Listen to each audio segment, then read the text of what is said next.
Muling nagsampa ng reklamo si dating Senator Antonio Trillanes laban sa mga di umano'y 18 ex-Marines at bagman ni resigned Congressman Zaldico.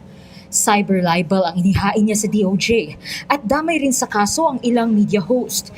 Inakusahan kasi nila si Trillanes na tumatanggap ng mali-maletang pera para ibigay sa International Criminal Court o ICC na naging laman ng dalawang magkaibang panayam sa media at isang press conference sa Pasig ngayong buwan.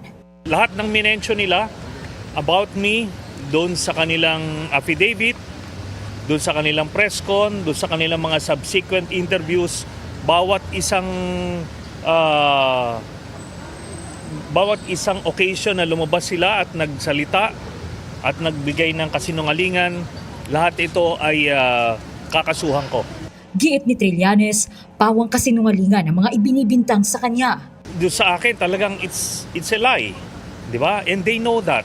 Ngayon, ito ang importante. Within the next few weeks, mabubuo na yung picture. Kasi may mga dati silang kasamahan na naalokan din. Naalokan ng pera para lumabas. So, within the next few weeks, mabubuo na yung kwento na ito.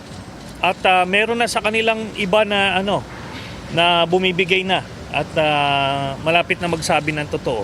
Ayaw munang pangalanan ng dating senador ang 5 pang inalok din umano ng pera para lumantad at magsalita. We will not preempt their moves. Pero dito sa mismo sa 18 na to, may mga umamin na talagang wala silang alam. Okay? Ito na ang pangalawang reklamong inihain ni Trillanes laban sa umano'y 18 ex-Marines matapos ang nauna ng reklamong perjury. Sinubukang kunin ng Billionaire News Channel ang panig ng kampo ng mga respondent pero wala pa silang tugon sa ngayon.